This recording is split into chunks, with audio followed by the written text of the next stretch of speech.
Does Biomutant actually suck? Or do people just suck at reviewing video games? I suck at about 90% of the things that I do. But that's why you just gotta keep on grinding, folks. Like and subscribe, everybody, or else. Biomutant, everybody. And reviewers. Let me start off by spitting one of the most important facts.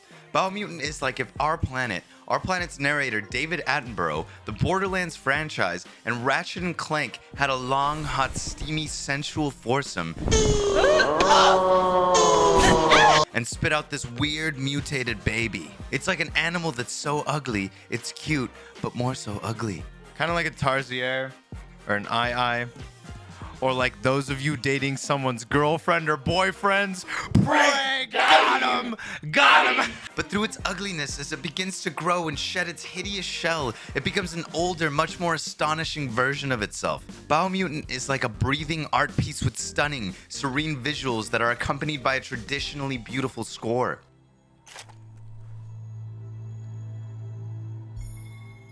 Is it the best game I've ever played in my entire life? Not at all! But is it boring? It definitely can be if you play it for too long. And that's what's wrong with people who review video games. Some games are great for putting 20 hours of time in 2 days, but this just isn't one of those games. Reviewers sacrifice their lives in order to be the first ones with the scoop. It's sad. And what they get is a scoop. A big, hot, steamy scoop of shit that they scraped off of the bottom of their shoe. And they throw it at you. Look what they did to me. How do you trust these people? How? Okay, I might have taken it a little too far. I'm sorry, everybody. When thinking about a game, you have to think about who the primary consumer of the game is going to be. And, of course, with Biomutant, we can take a look and can deduce that the primary consumer of Biomutant is, in fact, furries. Was that not obvious? You could obviously trust me because I'm wearing a coat, therefore you know I am a scientist. And we know that a lot of furries love Sonic games. Now me, I'm not a furry, but I do like some of the Sonic games. And if there's a theme in Sonic games, it's that most of them are absolutely terrible. But for some reason, furries and us furry allies who are clumped in with them happen to really enjoy Sonic games. Again, I'm not a furry, but you know, nothing against furries.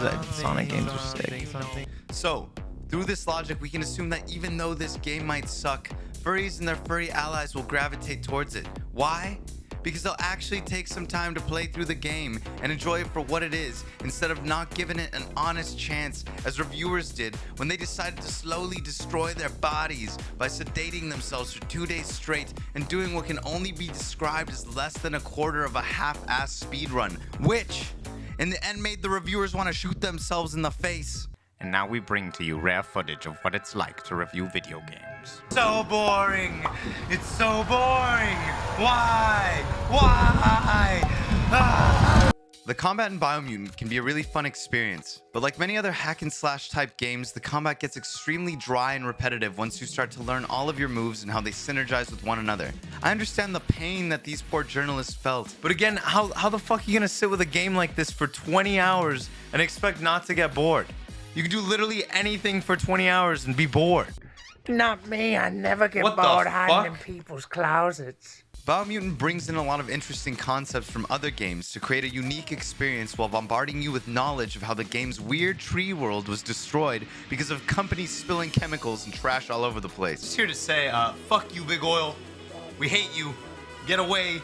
Get out of our waters, boys. Get out of our nature, boys. That's why the narrator's always saying things like, a volatile gas rose through the soil and infested structures. Which gets really freaking annoying, man. I killed that other guy, which is why I'm wearing this black shirt. Not because I don't care about nature, but because this man's always taken 74 years to get his point across as he translates for different animals you encounter, since they all happen to speak different languages. This just makes Biomutant even weirder because for some reason, your character understands English and has some British man translating for him.